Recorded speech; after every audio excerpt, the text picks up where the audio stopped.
காலமும் கருத்துங்கிற தலைப்பில் பேசினார். ம் ஒரு 2 மணி நேரம் இருக்கும். ம் பேச்சுன்னா அருமையான பேச்சு. ம் சிறந்த அறிவாளி. டி.கே. சீனிவாசன் அண்ணாவின் எதிரொலிப்பாங்க அவரை.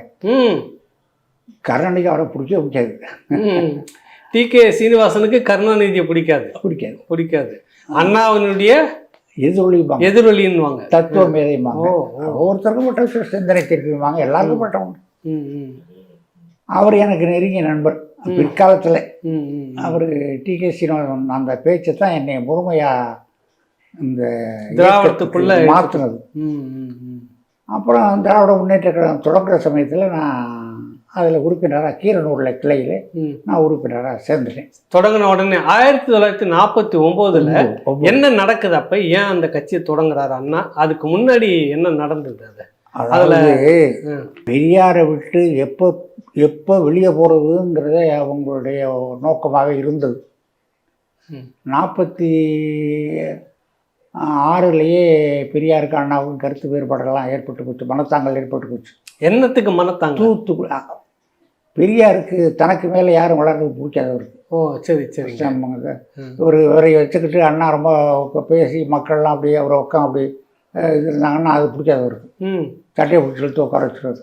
ம் அவருக்கு அதெல்லாம் 2வது தேர்தலில் நிற்க விட மாட்டார். ம் அவர் வளர்ந்துக்குவார் தவிர ம் பிறரை வளர விட மாட்டார். பெரியார் வளர்ந்துக்குவாரு, மற்றவங்களை வளர விட மாட்டார். அதாவது பெரியாருடைய குணம் என்னன்னா தான் மட்டுமே வளர்வார். ம் அண்ணா வந்து தானே வளர்ந்தாரு, பிறரையும் வளர்த்து விட்டார். ம் அவருக்கு இன்ஃபீரியாரிட்டி காம்ப்ளெக்ஸ் கிடையாது. அண்ணாவுக்கு கிடையாது. கிடையாது. கருணாநிதிகள் இவருக்கு காம்ப்ளெக்ஸ் உண்டு, ம் அவருக்கு அந்த இது கிடையாது. ம் அழகிரி தன்னையே அழித்து கொண்டவர். கட்சியில் கட்சியில் அழித்து கொண்டவர் அழகிரி. இது 3 பேருக்கு இந்த வேறுபாடு. ம் பெரியார் தன்னை வளர்த்து கொண்டவர், ம் அண்ணா தன்னை வளர்த்து கொண்டார், பிறரையும் வளர்த்து விட்டார். ம் அழகிரி தன்னை முழுமையாக அழித்து கொண்டவர், கட்சிக்காக அழிச்சுக்கிட்டார். ம் ம் அந்த மாதிரி ஒரு இந்த முரண்பாடு அவங்களுக்குள்ள இருந்தது. அதனால தான் வெளியே வராது. இப்போ கொஞ்சம் அந்த மாநாட்டுக்கு போகலை, ம் தூத்துக்குடி மாநாட்டுக்கு போகலை. ம் அப்போ திருச்சியில் தான் வந்து சங்கரபிள்ளை சத்திரம்னு ஒரு ஒரு வீடு, ஒரு உடையார் வீடு. அவங்க ம் கட்சிக்கு ஆதரவாளர். அங்கே தான் அவங்களுக்கு எல்லாருக்கும் சாப்பாடு அதெல்லாம் நடக்கும்.